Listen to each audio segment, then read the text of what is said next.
A RTM apresenta Parar para Pensar. Temas atuais com uma perspectiva bíblica. Todas as semanas com Francisco Sacouenda Doido. Antes de mais nada, gostava de saudá-lo efusivamente, na certeza de que esteja passando bem. Hoje pretendo conversar consigo em torno de um fenómeno que sinto já não ser assim tão novo, né? Como possa eventualmente parecer.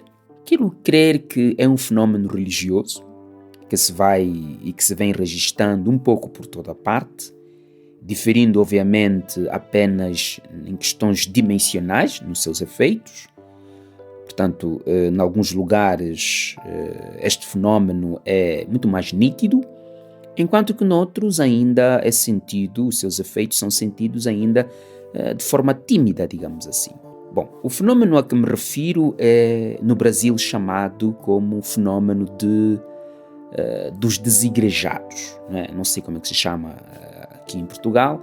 Portanto, este grupo é formado por pessoas de todos os estratos sociais que, tendo em conta alguma situação que terá acontecido, essas pessoas terão ficado decepcionadas com a igreja institucionalizada, não é?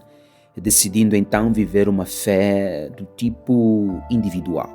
Mas antes que eu continue, permita-me ler o meu texto de hoje, para servir de esteio, de base da nossa conversa, achado na Epístola aos Hebreus, capítulo 10, versículo 24 e estende-se até o versículo 25. O texto diz assim: Consideremo-nos também uns aos outros para nos estimularmos ao amor e às boas obras.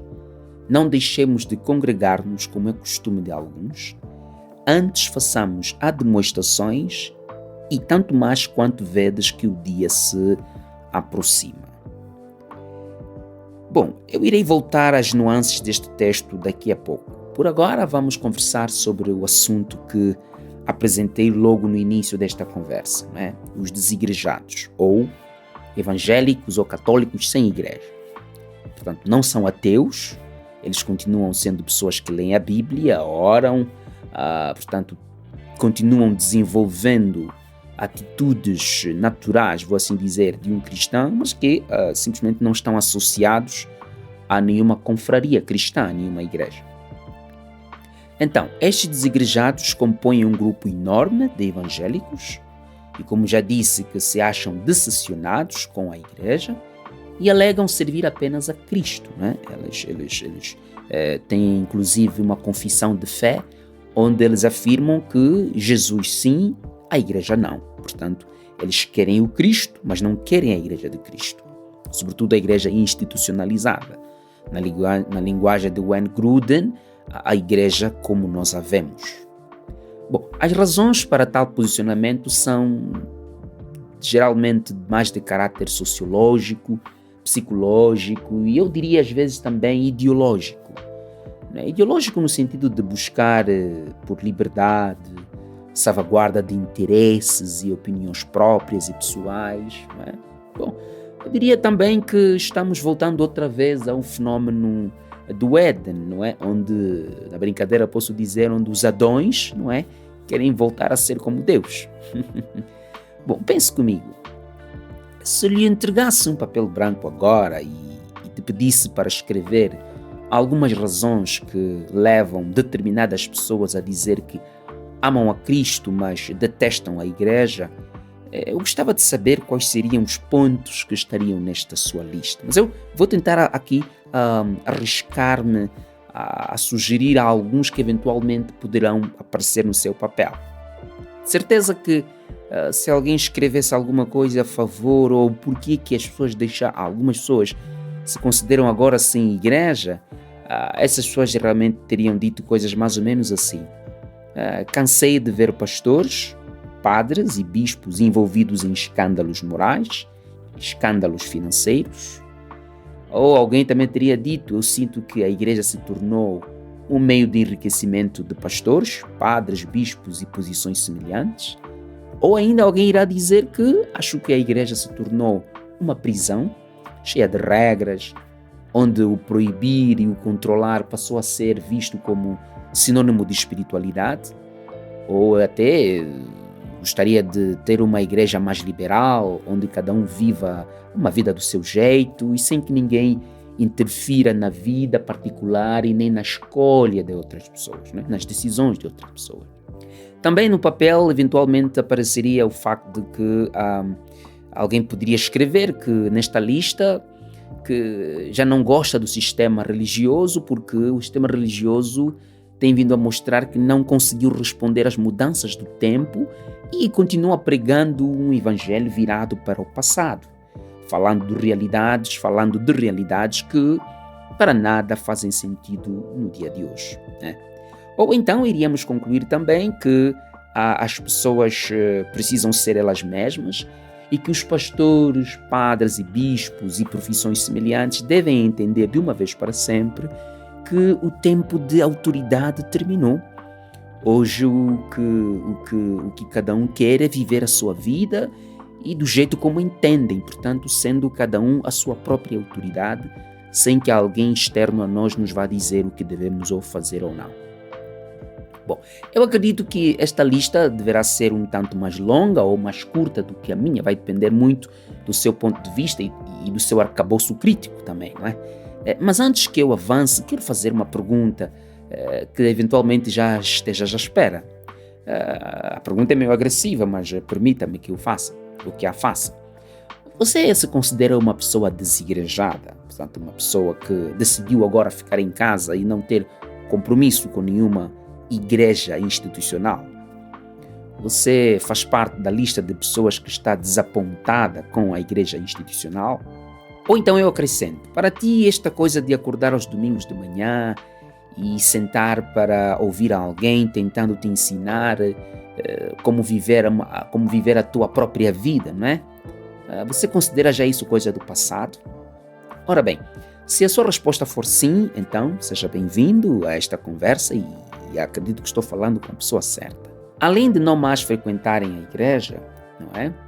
As pessoas chamadas desigrejadas, elas se consideram cristãs, mas só que, como disse, não têm igreja porque defendem o fracasso total da igreja enquanto instituição dirigida por homens e existem vozes mesmo já falando de uma espécie de desapontamento da sociedade para com a igreja devido a uma série de escândalos que têm vindo a caracterizar a igreja dos últimos anos, né?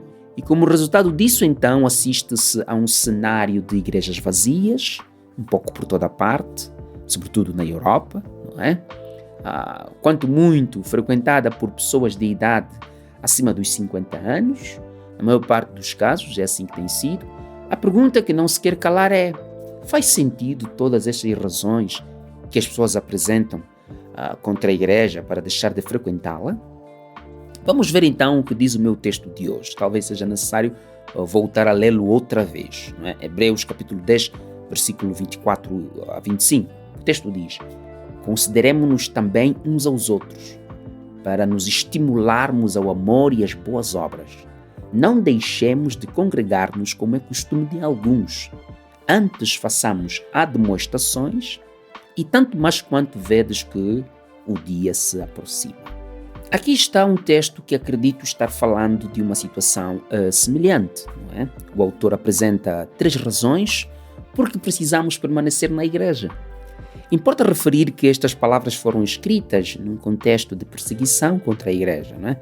O que levou muitos cristãos da época, no século I, a deixarem de frequentar as reuniões normais que eles tinham, que era no dia do Senhor, portanto, nos domingos. Vejamos as 3 razões que estão na base do autor ter escrito estas palavras. A primeira razão tem que ver com o encorajamento mútuo que deve existir na igreja. Ou seja, para o autor, as pessoas não podem afastar-se da igreja porque a igreja é o lugar para o encorajamento mútuo, né? O texto diz: para nos estimularmos ao amor e às boas obras. É verdade, eu concordo com isso. Porque apesar de todo o preconceito contra a igreja, nós temos que acreditar e crer que ainda a igreja continua sendo um lugar onde podemos encontrar irmãos, não é? E uma família de verdade. Apesar dos defeitos das pessoas, mas ainda é um lugar onde podemos encontrar amizade, alento e partilhar a nossa história e sermos ajudados. A segunda razão aponta para uma tendência social da época, não é? O texto diz: não deixemos de congregar como é costume de alguns. Sim, afinal, o absentismo à igreja era um costume, era uma filosofia de vida, era uma posição de questionamento do absoluto, não é? Era já uma aversão a tudo quanto é lei ou regra. Portanto, isto é o que caracteriza a nossa perspectiva atual. Então, precisamos permanecer na igreja em sinal de negação de um costume social que brota de livros, seminários, colóquios sobre sociedade, religião, que na verdade não assentam suas premissas sobre as bases da autoridade da Bíblia, não é? E como diziam muito bem os reformadores, a Bíblia é a nossa única regra de fé e prática. Okay? Bom, para terminar, segundo este texto também, precisamos permanecer na igreja para que sejamos admoestados, não é? visando a nossa santificação. Temos de convir que muito da aversão contra a igreja às vezes nasce daquele desejo das pessoas pela lascívia, não é? Amor pelo prazer, a vontade de viver uma vida liberal e liberalizada. Temos que concordar com isso, não é? E portanto aqui concluo dizendo que as mesmas razões que levam as pessoas a sair da igreja são as mesmas razões pelas quais somos convidados a permanecer na igreja. Precisamos amar a correção, e isso se faz na igreja. Desejar o convívio com os outros, e isso também se faz na igreja.